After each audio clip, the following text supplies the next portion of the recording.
Hi friends, ஒரு ஹெல்த்தியான சூப்பரான ப்ரோட்டீன் சட்னி எப்படி செய்யுதுன்னு பார்க்கலாமா? அதுக்கு ஒரு பேனில் கொஞ்சமாக துவரம்பருப்பு, கொஞ்சம் கடலைப்பருப்பு, கொஞ்சம் வேர்க்கடலை இது எல்லாத்தையுமே வறுத்து எடுத்துக்கோங்க.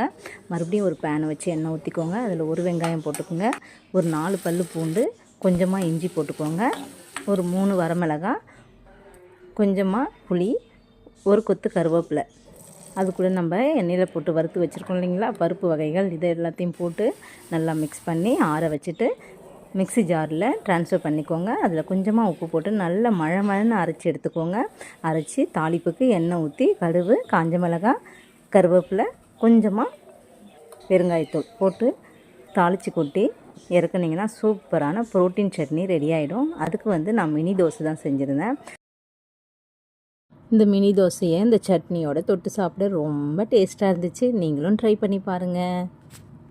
மதிய லஞ்சுக்கு அவரைக்காய் பொரியல் பண்ணுங்க. இந்த அவரைக்காய் பொரியல் எப்படி பண்ணுறதுன்னு பார்க்கலாமா? ஒரு கடாய் வச்சுக்கோங்க, எண்ணெய் விட்டுக்கோங்க, கடுகு, கடலைப்பருப்பு, கருவேப்பிலை, வெங்காயம் இது எல்லாத்தையும் போட்டு வதக்கிக்கோங்க. வெங்காயம் நல்லா வதங்கின பிறகு பொடியாக கட் பண்ணி வச்சுருக்கேன் அவரைக்காயை போட்டுக்கோங்க. அவரைக்காய் நல்லா வதக்கி விடுங்க. வதங்கின பிறகு உப்பு, மஞ்சத்தூள், மிளகாத்தூள் இது எல்லாத்தையுமே போட்டு நல்லா பச்சை வாசனை போகிற அளவுக்கு வதக்கி விடுங்க. அந்த காய் வேகிறதுக்கான தண்ணியை மட்டும் லைட்டாக தெளித்து விட்டால் போதும். தண்ணி விட்டுட்டு ஒரு மூடியை போட்டு வேக வச்சிங்கன்னா ஒரு 10 நிமிஷத்தில் அவரைக்காய் வெந்துடும். வெந்த பிறகு பொடியாக துருவி வச்சுருக்க தேங்காயை போட்டு கிண்டி இறக்குனிங்கன்னா சூப்பரான அவரைக்காய் பொரியல் ரெடி ஆகிடுங்க. இது சாதத்தோடு தொட்டு சாப்பிட்றதுக்கு ரொம்ப டேஸ்ட்டாக இருக்கும். ட்ரை பண்ணி பாருங்கள். நான் சொன்ன மெத்தடில் நீங்கள் அவரைக்காய் பொரியல் பண்ணி பாருங்கள், ரொம்ப டேஸ்ட்டாகவே இருக்கும். இன்றைக்கி லஞ்சுக்கு முருங்கைக்காய் முள்ளங்கி போட்ட சாம்பார் தான் வச்சுருந்தேன். அப்புறம் அவரைக்காய் பொரியல் பண்ணியிருந்தேன், உருளைக்கிழங்கு மசாலா பண்ணியிருந்தேன்.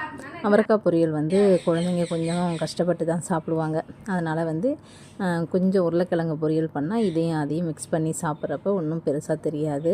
அதனால் முள்ளங்கி முருங்கைக்காய் போட்டு சாம்பார் வச்சுட்டு அவரைக்காய் பொரியல் பண்ணிவிட்டு உருளைக்கிழங்கு வச்சேன். பிள்ளைங்க அழகாக சாப்பிட்டாங்க.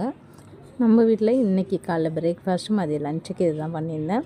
நீங்கள் என்ன பண்ணீங்கன்னு சொல்லிட்டு சொல்லுங்கள்.